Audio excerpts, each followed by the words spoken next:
10 April 2024 मायथाइयाव सेबाजों खुंजानाय HSLC एबा मेट्रिक आनजाद बै समाव रिजाल्टखौ फोसावनाय जादोंमोन। बेनिनो जोङो दिनै चिरां जिल्ला दुलाराय बर' फरायसा आफादाबो चिरां जिल्ला दुलाराय बर' फरायसा आफादनि मावख'आव जोङो सिगां बोसोरफोरनि बायदि चिरां जिल्लानि सिङाव थानाय बर' बिजोंनि फरायसालियाव फरायनानै जाय फरायसाफ्रा सेथि मासियाव उथ्रिसार जादोंमोन आरो बै सेथि मासियाव उथ्रिसार जानो हानाय फरायसाफोरनि गेजेरावनो चिरां जिल्ला दुलाराय बर' फरायसा आफादा जिथि गोजौ मासि बेखौ सायख'नाय जायो आरो बेवहाय जोङो दिनै चिरां जिल्ला हिसाबै जोङो जायफोर फरायसाफ्रा बर' बिजोंजों फरायनानै बा चिरां जिल्लायाव थानाय बर' मिडियामनि फरायसालियाव फरायनानै बांसिन नाम्बार मोननाय फरायसाफोर आरो चिरां जिल्लाजों जायफोर फरायसाफ्रा जिथि मासियाव उथ्रिसार जानानै जायफोर फरायसाफ्रा जिथि मासियाव आवग्रिनो हादों एबा उथ्रिनो हादों बिनिनो जोङो बै फरायसाफोरनि मुं फारिलाइखौ दिनै नोंथांमोननि एबा निउस पर्टेलनि बा निउस चेनेलनि गेजेरजों दुलाराय बर' रायजो राजाफोरनि सिगाङाव जोङो फोरमायनो सानदों आरो बेवहायनो आंजों नुजाथिनो हानाय मानगोनां चिरां जिल्लानिनो लोगो सोलोंथाइ नेहाथारि कामेस्वर फंबाय आरो जोङो चिरां जिल्ला दुलाराय बर' फरायसा आफादनि बेवहाय सायख'नाय बायदि बा जोंनि चिरां जिल्लायाव दिनै जिथि मासियाव जायफोर उथ्रिसार जानो हादों बिनि एसे नामफोरखौ आङो बेवहाय फोरमायथिना होनो सानदों। बेवहाय जोंहा गासै 14 जन एबा 14 फरायसाफ्रा जोंनि चिरां जिल्लानि सिङाव थानाय बर' मिडियाम फरायसालिफ्राव मेट्रिक आनजादाव सेथि मासि उथ्रिसार जानानै जिथि मासियाव उथ्रिसार जानाय फरायसाफोरनि मुंखौ आङो फारियै बुंनो सानदों। गिबियावनो देरहासार बसुमतारी माख्रा HS स्कुलनिफ्राय बिथाङा चिरां जिल्लायावनो सेथि मासियाव आवग्रिनो हादों एबा चिरां जिल्लायावनो बर' मिडियामजों फरायनानै बिथाङा बांसिन जौखोन्दो मोननो हादों। बिथाङा गासै नम्बरखौ मोनदोंमोन 559 आरो बिनिनो जौखोन्दो हिसाबै 93.17 आरो नैथि फारियाव आवग्रिनो हादोंमोन श्री हादुंगोरा बसुमतारी जोंमा रेसिडेन्सियेल बड' मिडियाम हादुंगोरा बसुमतारी जोंमा रेसिडेन्सियेल बड' मिडियाम स्कुल बिजनि दखरानिफ्राय बिथाङा नैथि पजिसनाव गासै नम्बर लानो हादोंमोन 547 आरो बिथांनि जौखोन्दोआ जादोंमोन 91.17 बिथाङा नैथि मासियाव आवग्रिनो हादोंमोन। बेबादिनो जोंहा 14 साजोन फरायसाफ्रा गासै उथ्रिसार जानो हादोंमोन आरो जोंनि सायख'नाय जिथि टप 10आव गाखोनो हादोंमोन। बिनिनो लास्ट काट अफ मार्कआ जोंहा थांदोंमोन मिस प्रियन्जना गयारी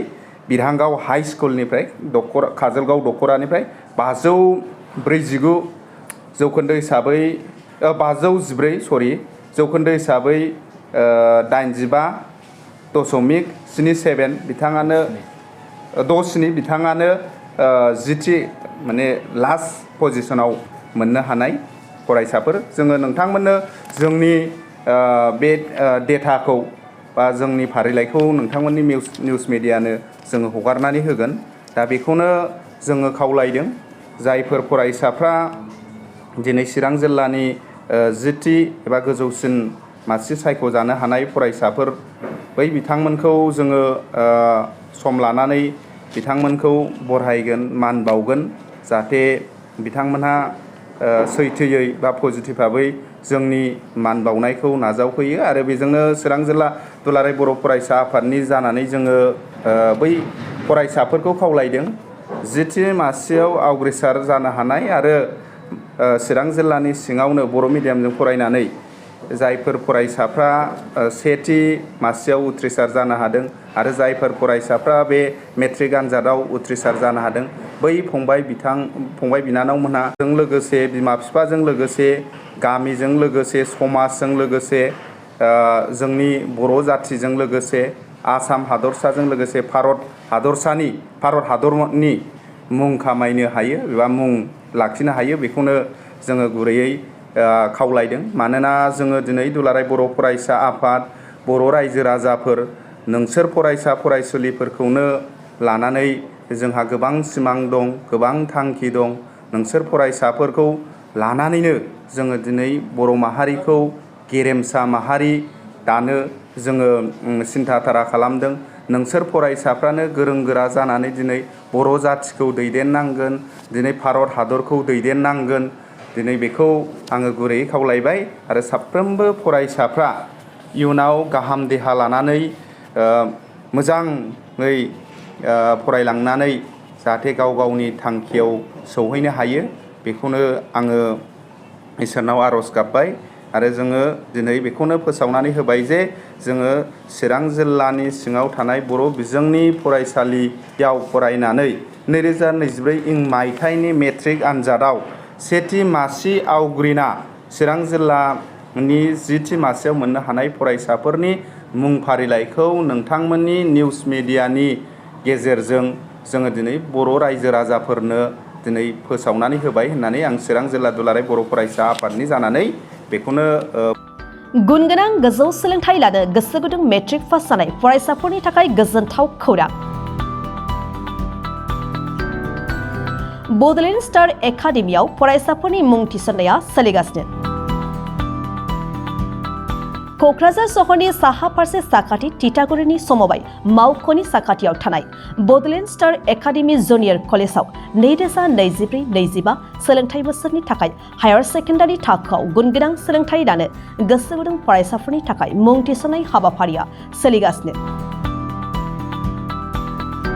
2024 मायथाइयाव गायसनजानाय बड'लेण्ड स्टार एकाडेमियाव फोरोंथाइ मोननाय रोंगौथि गोनां फोरोंगिरिफोरखौ लानानै साइन्स, कमार्स एन्ड आर्ट्स मोनथाम स्ट्रिमनि सायाव फरायसाफोरखौ गुनगोनां सोलोंथाइ होनो आवगायदों।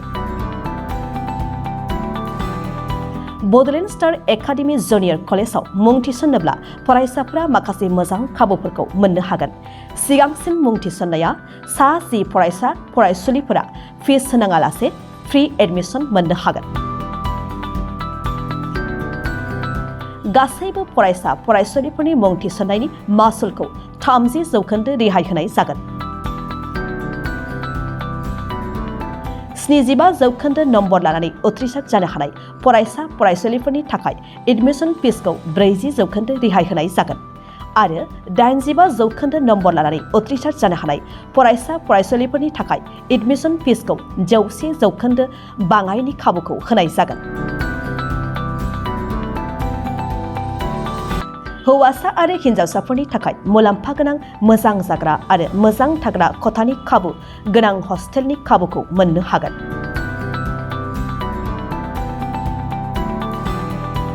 बेजों लोगोसेयैनो JEE नीट आनजादनि थाखाय बेसेन नाङै कचिं मान्थलि मक टेस्ट आरो आर्ट्स स्ट्रिमनि फरायसा फरायसुलिफोरनि थाखाय काउन्सेलिं बायदि बायदि उफ्रा फराफारिफोरनि फोरोंथाय खाबुफोरखौ मोननो हागोन। बिदिब्ला मानोथो गोबाव खालामनो?